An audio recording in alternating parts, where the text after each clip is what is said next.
Hey, welcome to today's show. Today we got Jason Piccolo, a good friend that I've met, never in person though, which is really kind of cool about today's networking. But Jason and I have talked several times, and we exchange notes and pokes and support throughout our discussions on social media and various other forms. So it's really great to have you on the show today, Jason. Hey, thanks a lot. I think you never know. We may have met in person in Balad in 0506. So, If you want to jump to that now, I was going to jump to that later, but you're right. I think when you and I first met, we kind of did the timeline bona fides, and turned out we were both in Balad at Cedar Soda, probably at the same time, and probably sitting next to each other in the mess hall, if nothing else. yeah, exactly. That's an interesting story, man. It is. Yeah, well, that was to wait. Let's just go ahead and do it because it's just too much fun. That was when you were still in the Minnesota National Guard, right? Well, I was an IRR guy, and everybody talking about draft and getting recalled. I was one of those guys that got recalled. There I you was an go. infantry officer, and they got attached to a whole bunch of different units, and essentially I got detached off to CJ Soda in Iraq in '06. I was their anti-terrorism guy. Oh yeah, yeah. Well, so that was where I was confused. Okay, because I know we had National Guard guys as our gate Hmm. guards and things like that for the compound, and I was trying to remember where they were from and thought they might have been from Minnesota, but you were actually in the staff at the Siege of Soda then, right? Yeah, that's what happened to me eventually. I was attached to a Wisconsin guard unit, and they became the gate guards, and I got detached. Oh man, 18 months. I was all over the place. The Well, that needs of the government. They must have needed like a generic infantry captain, so they just sent me everywhere. there you go. 11 Bravo, meaning do anything anywhere, right? Yeah, exactly. Well, Great, I'll man. jump in real quick because I just for all of our non-military listeners, CJ Sodoff. Y'all have gone through that about 5 times already, and if I didn't have the acronym on the Google Doc, I'd probably just be shaking my head right now. But I'll need y'all to run through that real quick for us. It is the Combined Joint Special Operations Task Force Arabian Peninsula. And what that was a task unit that involved Navy SEALs, Green Berets, Air Force, all the different joint services that work together to, you know, do some good stuff in Iraq. And All right. and an infantry captain. Yeah, and Infantry Captain's 11 Alpha, just for the audience out there. Oh, That's that's just our right. series. Yeah, yeah. Series, yeah. I should know that because I was an 18 Alpha, and before that I was a 12 Alpha. And Yeah. I was a 13 Bravo before that. There you go, a gun bunny for those. Yeah, enlisted artillery guy. Yeah, man, gotta love those guys pulling that the ripcord, right? Yeah, exactly.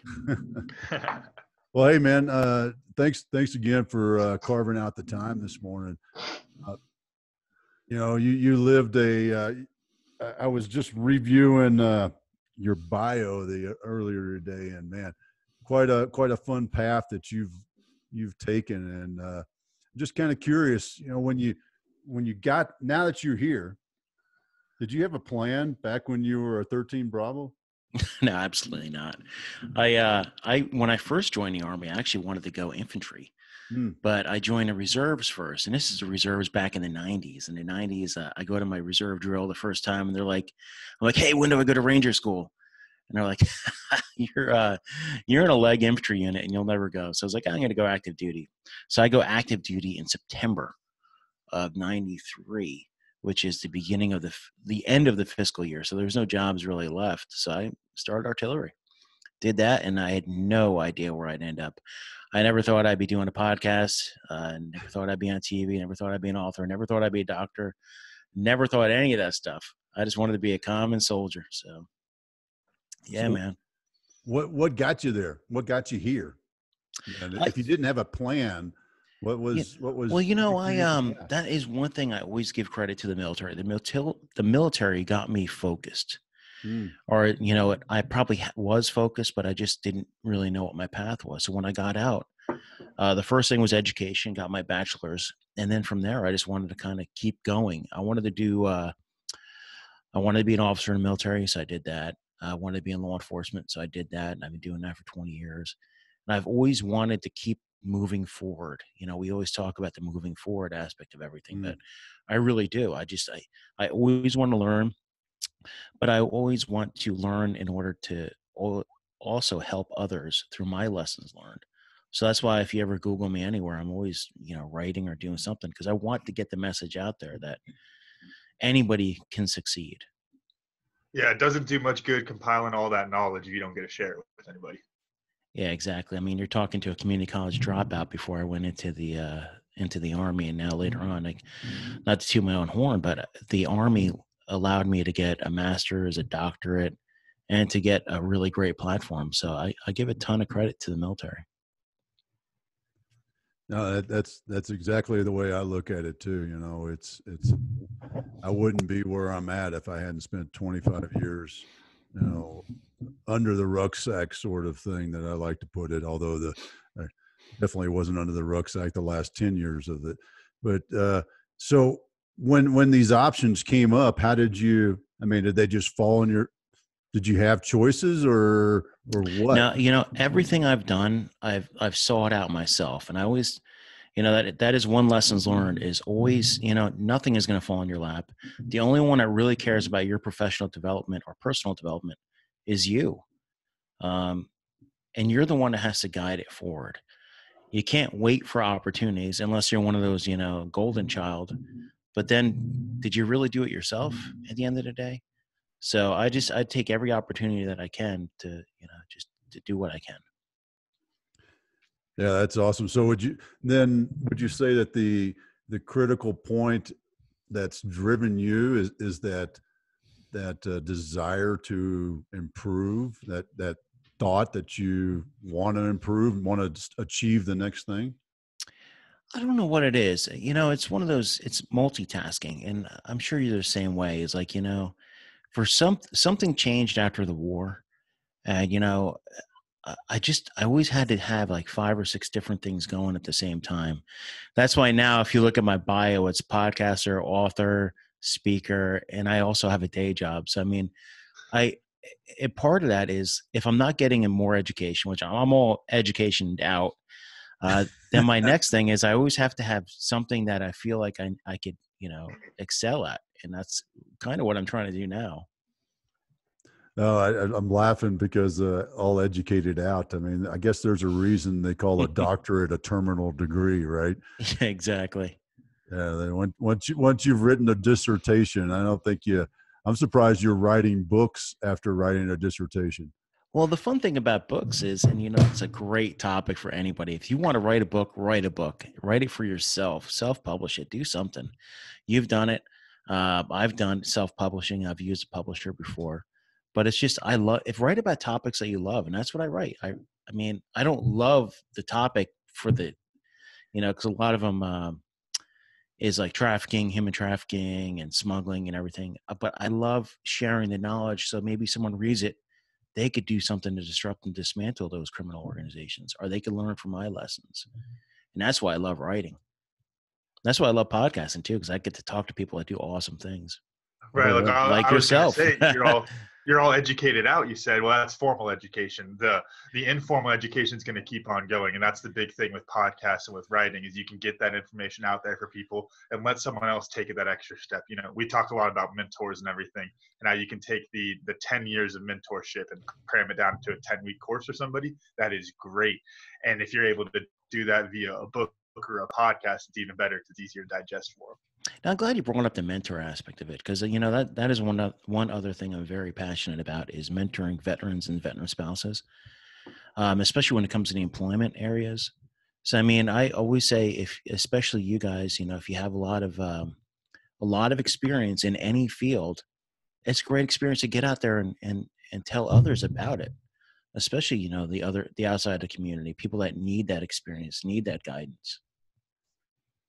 Yeah, mentoring's a critical thing. You know, I used to snicker about it. I mean, it's not until just a few years ago that I really started to truly adopt that thought process. Because I can remember running into guys, and quite frankly, they they were my Air Force peers that would talk about their mentor. And I'm like, Mm-hmm. what? You know, because you know what it's like in the Army. There ain't no mentoring. You know, Yeah, exactly. it's your boss telling you what to do, and you may get to ask a question or two, or attempt to model your career like they did. But generally speaking, it's no, just go do it, figure it out there, Ranger. And that was so. It's really been a change in my outlook to it, because man, it's a hell of a lot easier when you got people around this. You can say, hey, what about this, or how did you accomplish that, and get some insight into it rather than starting from scratch and failing more than you need to, right? Yeah, and pick the right mentor. I mean, I consider, I'm getting mentored now in podcasting through a bunch of different people. But what that mentoring network does is it gives you their network. So it becomes networking, mentorship, networking are they're critical if you want to get anything done. Because without having a network, nobody knows who you are. And you have to promote yourself through your network.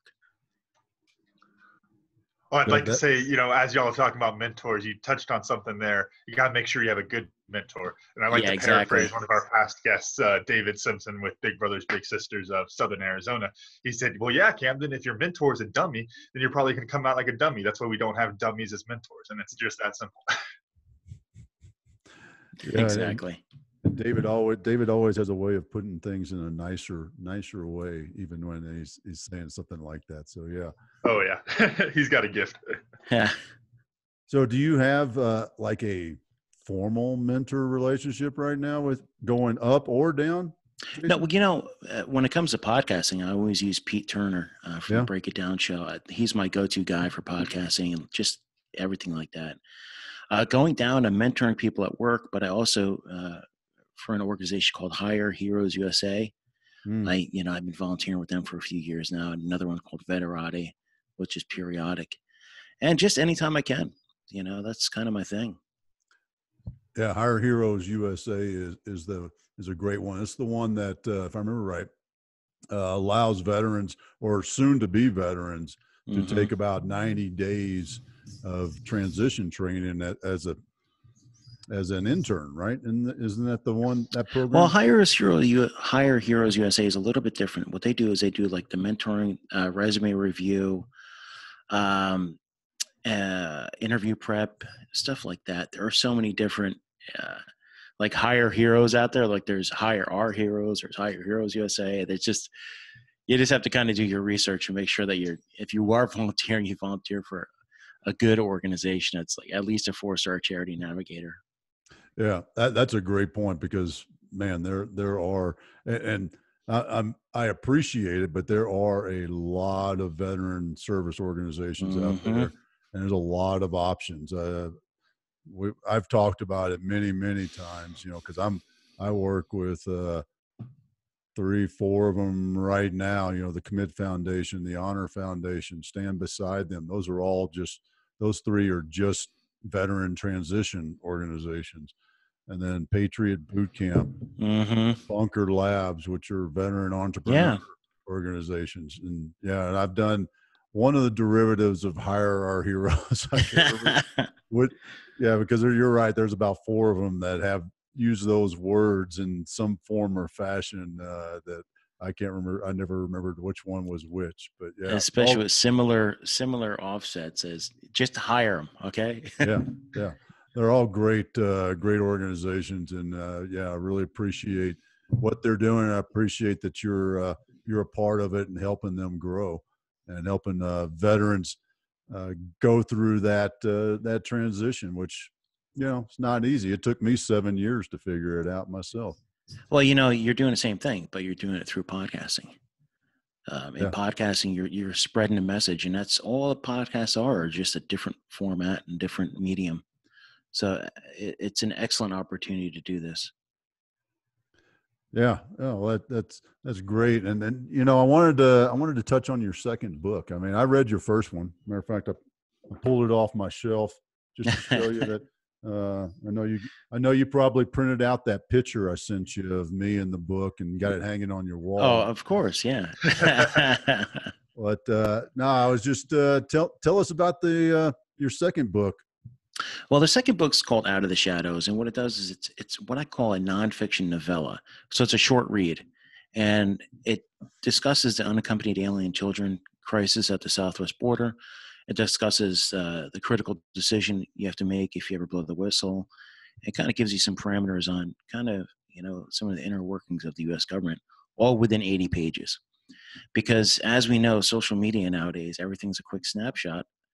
So what you want to do is I wanted to get the information out there. I wrote the book really quick, and I really wanted to get some information out there. So it's Out of the Shadow, Government Whistleblowers. I got to get the title. It's pretty long, but I'll send that to you guys later on. But it's pretty good. It's on Amazon, Barnes & Noble. And, that's one of the things, man. Just got to write, read, and get this information out there. Oh, yeah. Yeah. Just reminded me of a great Stoic quote. And I think it's a Marcus Aurelius one. I don't think it's a Seneca, the younger one. But if you want to be a writer, write. Yeah. I mean, it's quite literally applies to writing a book, but it literally applies to anything else in your life. You want to be, years ago, I had a friend of mine who was racing velodrome, the bicycle racing velodrome. Mm-hmm. And I said, well, how do you get faster? How do you train to get faster? And he said, well, that's interesting. My coach told me the way that you get faster is you pedal faster. Yeah. That's stupid, man. But when you dissect that, how do you get better? Well, you challenge yourself. You can't get faster by running the same speed. You can't get better by not challenging yourself with the next thing. Just like we were talking about earlier with your development and growth, is what's the next thing that I can do that's challenging and interesting. Well, and we touched on this some last week, talking, when you're talking about challenging yourself and developing yourself, it's all about finding those specific areas. And if, you're racing a bike and your only factor pretty much is going to be how fast you pedal, well, then, yeah, you just got to pedal faster. If it's lean over and get a little bit more aerodynamic, then there's more factors to it. But it's all about understanding the situation you're trying to solve. Yeah, absolutely. But, we talk a lot about professional development, but one thing I always want to tell people is make sure you carve out a little time for just personal stuff that you like to do. Because last year was a whirlwind for me, writing books and TV and everything else. And I didn't carve out a lot of time for the stuff that I really enjoy. So do that. Oh, that's a big one. I talk with my clients about that regularly, because it goes back to that. You want to do everything and help people. You want to give. Well, if you don't take time out to take care of yourself, then how are you going to take care of other people? Right? It's that old adage of, you go until you collapse and you remember back in the day before 9/11, we used to go to JRTC and NTC, and what did the ops guys do? They stayed up for the first 96 hours straight. They wouldn't go to sleep. And then they would literally fall over in the ops center. And it's like, what good do you do anybody? Yeah, exactly. At that. So yeah, that's a great point. So since you brought it up, what do you do to take care of yourself? What's your daily take care of Jason thing? Well, one thing I'm getting back into, it's not a daily thing, but it's shooting. I love shooting, man. Pistol shooting, rifle shooting. So my plan is, really get really top notch in my game. I got my SIG P320 X5 Legion now for anybody who's a gun person out there. And yeah, man, I love it. Oh, that's awesome. So without going into full Otis coaching mode, what is it about that action that excites you the most? That's one thing that I'm really competitive about. It's being faster or better than a person next to me. And I'm really, that is my competitive spirit. Hey, you want to learn from me? Cool. But when it comes to shooting rounds down range, I just want to be the best in my class, whether that's an amateur class or beginner, whatever. I absolutely love it. So what's your cycle then? If that's your take care of Jason time, what's your cycle going to be? It's going to be every other weekend, get out to the range. I got a membership at a really good range out here in Virginia, and just shoot some rounds on range and go there with a plan. Don't just go there to waste some, 25 cents a round or whatever it costs nowadays. Yeah, that adds up, doesn't it, brother? Mm-hmm. That's great. So competitions then? Yeah, eventually. And, that also goes into the whole, get healthy. So in order to be good at something, you got to be healthy. And that's one thing you always got to tell people. I'm like, eat right and limit your consumption all around. So, and walk. I may not be a runner, but I could walk forever. That's that infantry thing. And just get this body back in shape. You're one of those guys that's that one of puts those the rucksack on and just walks forever, right? Uh-huh. Yeah. I was going to say, that's one of those things with exercise. I mean, it really comes down to whatever you're going to do is the best thing for you. Like, I could give you my 5-minute workouts I would do every morning, take a P90X, all the different crap. Mm-hmm. But the problem is, if you don't like it, you're not enjoying doing it, you're not going to do Yep. it. And if you enjoy Absolutely. walking, then that's your exercise. I mean, hell, I walk my dog every day. That's the most exercise I'm guaranteed to get. I try to do my yoga and physical therapy and all that stuff. But it's like, as long as you got something you enjoy, you can go out and have fun with. That's how you get back in shape, take care of yourself. I agree completely. Well, that brings me to something I wanted to ask you about, and you've had we had New Year's, and I'm seeing you posting and asking about what are your goals and things like that. And then you just had your birthday, right? Did I get that right? Oh yeah, today's my birthday. Oh, happy birthday! Oh, hey man! Whoa! I thought it was yesterday. They didn't have that one on Wikipedia, Dad?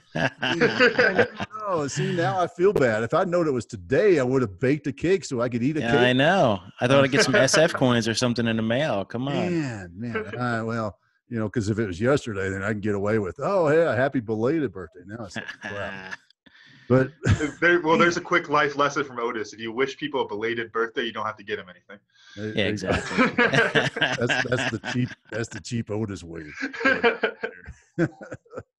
Hey, but seriously, going back to it, that's two. So New Year, we always talk about resolutions and goals like that. Now you've crossed a life threshold just a handful of days after the New Year. So what's the goal, man? What's the 2020 number one or top 3 goals? Well, the top 3 are for me the first thing is to focus on all those goals. Last year was a whirlwind for me with the books, with the media, with everything, podcasting. 'Cause I was like everybody else. I didn't have any of that stuff in my life until last year. So this year's focus on writing, write, whether that's op-eds, books. I have another really good book coming out. It's going to be a real, zinger. It's going to be about trafficking in hometown America.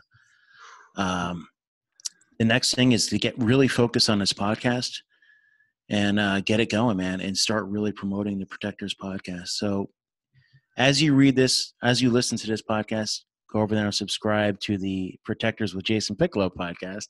Oh, yeah. Yeah. And man, get the podcast going, do that, and then really focus on me really getting into this whole avenue of, because I'm moving on to my second career sooner more than later. So that's it, man. Really focus. It sounds like you're really shifting gears from that second career now, hitting your stride for this year. Yeah, definitely. Going from 20 years law enforcement, 13 years military with 5 active. It's a different focus, and for me, I love it. So, that's great. It's one of the things that I've, especially with the veterans I'm working with in transition. They help veterans focus. Both organizations, or really all 3, help them figure out what's that passion, what's that thing that fills your cup up. And I talk with younger people about that, and it's. Some folks get stuck in their head that they have to have a full-time job that fulfills their passion. But really, your passion can be anything. And, it can be something that as simple as, doing volunteering on the weekend at a soup kitchen. And that could fulfill you. And then your day job may be what enables you to give back to something. So, well, that reminds me of, and I'm blanking on his name. I was at the open house. I was talking with Ooh, runs a Million Cups up in Colorado Springs. Oh yeah, I know him. I'm blanking on his name. I just saw him on LinkedIn today too. He and I were talking, and he came up to me talking about how he's doing a focus group talking about millennials, because millennials have a great passion for giving back you don't see in other generations. And I stopped him and said, yeah, but y'all are much better at making money. And we came back to his saying. He was saying, I'm going to butcher this, but you got to do well to be able to do good. And that's what it really comes down to. Whether you're doing well, taking care of yourself to go volunteer at a soup kitchen, or you're growing your business to the point where you can start giving back as a nonprofit, you got to do well so that you can do good. Well, just a caveat on that too is you could do a lot for people without having to leave your own home too nowadays with the virtual, because all my volunteering is at home, so if I have an hour here and there, it's like, boom. The podcast is not a monetary thing for me at this point. So it's kind of a passion project. So it's another thing that's just kind of like, these are after the regular day job. So you could do a ton out there. I just, you're right. You got to have a good career in order to support it. Well, and I'll steal something from Tony Robbins. It's emotion causes motion. So if something that you're doing excites you and gives you that passion, then guess what? If you got to stay up to midnight to do it, you're not going to care because you're passionate about it, and you're not going to regret it and hold it against whatever that was. Let's you being an East Coast guy, let's say that you're mentoring somebody that's on the West Coast or even Hawaii, and you got to do that. You got to do that call with them at 10, 11 o'clock at night on the East Coast. But you know what? If you're enjoying it and it drives your passion, fills your cup, then it's easy to do, isn't it? Well, that I would like to say, don't overextend yourself either. I was doing that all the time. I take on like 50 or 60 different things at once. That's what it seemed like. In reality, it was probably 4 or 5 different clients a week when it came to volunteering, but it just overwhelms you. And now that's the same thing with podcasting. I used to do 3, 4, 5 guests a week at night and trying to have a family life. And I've learned to use calendars, focus on just, quality over quantity, even though every one of my guests has been quality. But don't just get guests to get guests, and don't overlap them, because you want to be a great interview as well as you want to be a great interviewer. Yeah, that's a critical thing, and what a great piece of advice for up and coming podcasters. That you don't just have to get somebody on to do it. There's been times like Camden and I've been in that boat too, where it's like, well, don't really have anybody for that slot, so we'll do it. And it's a little bit easier since there's 2 of us rather than the monologue that might get a little old. But yeah, that's a great point. Yeah, it's a hustle, but it should be a fun hustle, because once it starts becoming a job, then you don't really it's not a quality product. I think, as we've been talking about, drivers and passion and all of that, I'll take a very easy example from my life, and I feel it as a coach now, and I felt it when I was playing, is there's a big difference between getting up early on a Saturday when you have a match to go play for rugby and getting up to go shovel snow out of the driveway. Those are 2 very different weekends. And I'm up at 4 a.m., couldn't even sleep the night before for all my rugby matches. Yeah, if I'm shoveling snow, he's dragging me out of bed at 11.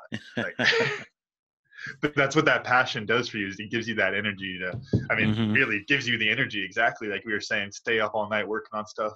Going back to the Tony Robbins quote, and I just lost it. Traction. Maybe that might be able to give you enough, Dad, to jump off. Traction equals excitement or something along those lines. Oh no, motions equals motion. That one or another one? Oh, mine used traction, but that really covers it right there. Yeah. Because once you start feeling that traction and moving forward, it gets you excited and keeps you going. And watch and listen to Tony Robbins, man. Ever since you went, I started watching and listening to it now. That's like my favorite YouTube stream. Oh, talk about getting you motivated and exactly. up and running. I've been doing my meditations now for probably a couple of years. Once I got over that tough guy attitude about why meditations and how to do it. but after going to the Tony Robbins event that I went to back in November, Unleash the Power Within, you know, I've added in what he calls priming, and you know, that just real. So it's not just the meditation to help train your mind to focus and relax you, but it's also that energize and get yourself going. And you know, it just kind of, it brings me to something. So what do you do? Do you have a, you know, in a quote unquote Tony Robbins sort of sense, priming routine that you follow, or an action? What do you do to kind of get yourself up? It's not really my planning is different. I I always email myself, but at night I visualize the next day. So as I'm laying in bed, I'm like, what do I want to accomplish? And that's when my mind is really racing, and that's when all the really good thoughts come in. So I always keep my phone next to my bed and email myself all my notes, because I'm not going to get a notepad out, but I know I can jot something down and email. That's my mental preparation. And before I have a podcast or anything, I don't like to have a lot of information about the guest, and I like to listen in as they're talking and pick off keywords and then go from there. I like it to be more spontaneous. So once in a while, you'll hear me when I'm interviewing someone, I'll screw up and say, "Oh, so you were in the military?" And he's like, "No, I wasn't in the military. I was a conscientious objector." And I was like, "Oh man." Oops. No, that's great, and it's an interesting approach when you think about the spontaneity of something like that, and then there's a whole bunch of little coaching nuggets I could pull out of that, but the number one thing I like to throw out there is that being present in the moment. Yep. It's absolutely. So to kind of stay on that theme, do you do a clean desk present in the moment, or how are you eliminating or mitigating your distractors when you're doing that? Well, the biggest distractor I'm staring at right now is a dog, and there's nothing I could do about that. So in life, when you're podcasting, when you're doing anything with audio, there's always a dog in a room. So but you know what? It teaches you how to focus. It's almost so if I do like a speech anywhere, I'm always ready to adjust. So it allows you the opportunity to learn how to adjust on the fly. So that's law enforcement, that's military, that's everything in life. So if she barks, I can automatically, shoot out a quick saying or something like that, get you guys talking, shut my mic off, turn it back on, and get ready to go. But it teaches you how to adjust. So let's say I'm doing a speech out somewhere and someone says something and it kind of catches me off guard. I won't lose focus on the main gist of the conversation, because once you lose focus, you're all over the place and you just fail. So it gives you an opportunity to kind of learn how to adjust fire on the move. That's great. I love your battle drill for the dog. Yeah, I've definitely got to take notes on that one for some of these podcasts. Yeah, exactly. Yeah, kids, dogs, whatever. His dog doesn't bark too much, but he likes to stand up and shake his ears. And that's an interesting background noise when you hear his ears and jaws flopping. Well, this is also the reality of the virtual workplace too. So if you're in a corporate environment and you're working at home, you're working in a coffee house, you're working anywhere, you have to adjust for the environment. It's just, we're not all living in a soundproof area. I know I had to call yesterday. I was sitting on a Zoom call with about 6 other folks, and I was the one guy in the coffee shop. And so I was having to get real good with the, Alt-A or whatever, that mutes and unmutes on Zoom. And I was getting real good at that. But it's like, you got to be ready to adjust on the fly. You got to be ready to repeat yourself because you forgot to unmute yourself. It's a whole nother game. So that's one of those skill sets that is transferable, isn't it? You can, if you're figuring it out here in this sort of semi-controlled environment, and you've got that one or two distractors, that's a skill set that you can apply into other environments and other actions that are part of your life also. And that's one of the things I like to jump on and help people grow in that sense. It's, if you can drive down the highway and not get pissed off at somebody for the way they drive, well, can't you do that like in the grocery store? Can't you do that at home? Can't you do that in the office? So, I've just kind of, I'll throw it at you, Jason. You know, if you've been able to drive this focus and clarity when you're doing your podcast, and you got your battle drill set up with your puppy, where else are you using that skill set? Well, that's writing too. That is all writing. And, you know, a lot of people think if you're going to write a book that it's going to be the most impossible thing in the world. And, oh my gosh, I got to put paper down. And I got to write 5,000 words a day. No, it taught me how to focus like this. So if I'm working on a book that has like 30 chapters on it, I don't have to work chapter 1, 2, 3, 4, 5 consecutively. I could jump from chapter 1 to chapter 10. As long as you have a good basic outline, work on what you want to work on. Writing should be, you know, it should be kind of one of those experiences that you want to do. They shouldn't be like pulling teeth. And I think that's what happens with education. People think they're pulling teeth to write, and which it was. But when you're writing about topics that you want to, you know this, just write. And that gave me a focus at night. When I'm on a book, I'll write 300 to 400 to 1,000 words a night minimum, and just do it every day. And don't edit, you know, don't worry about editing. It doesn't have to be a perfect process. Just keep doing it. Be consistent and focused. That's great. And that's the habit that you can develop from it. And, you know, even if you're not writing a book, I'd encourage people to just start writing. Mm-hmm. You know, there's a, you know, it's a cleansing, healing sort of sense to just start putting things down on paper, whether you want to call it a journal or diary, or just shoot, man, start with 5-10 minutes, and just whatever's in your head, you can either type it. Although I am also if you're doing this in a mind clearing sort of sense, I'll throw this out there. The physical action of pen to paper is significantly different than fingers to keyboard. Now, and you know, I'm kind of opposite when it comes to the keyboard. But first thing I want to say is you brought up a great point, healing.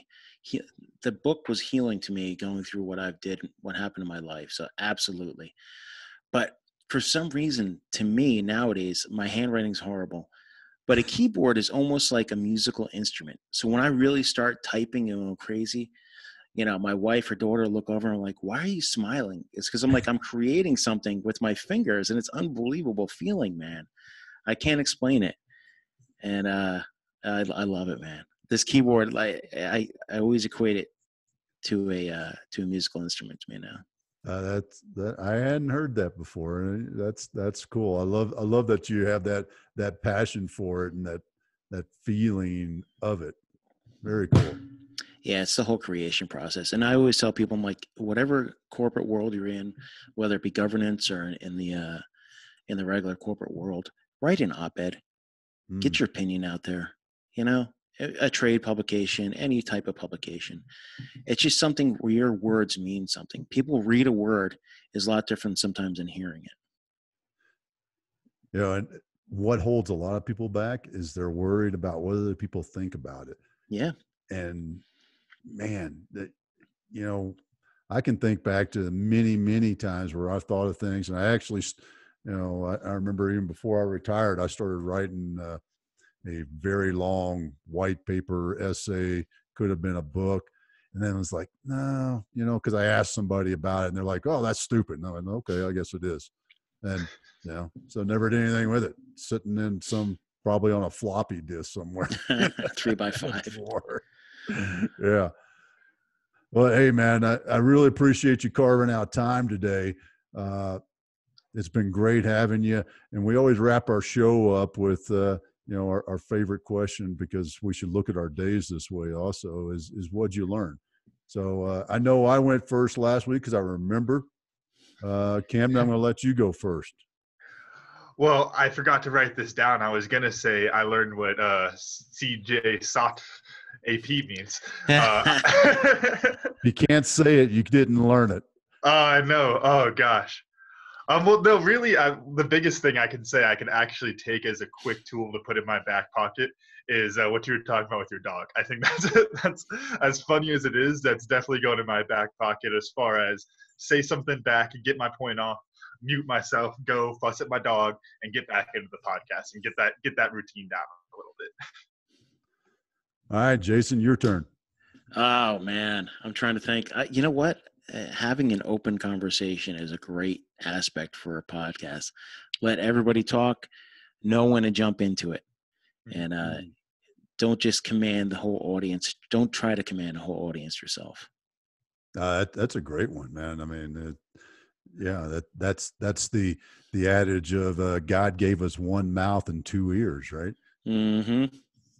Yeah. Well, mine was the reminder of, the only one who truly cares about your career path is you. The only one you should really ever be concerned about, going back to even writing, like we talked about, the only one you should ever be concerned about who approves of it is yourself.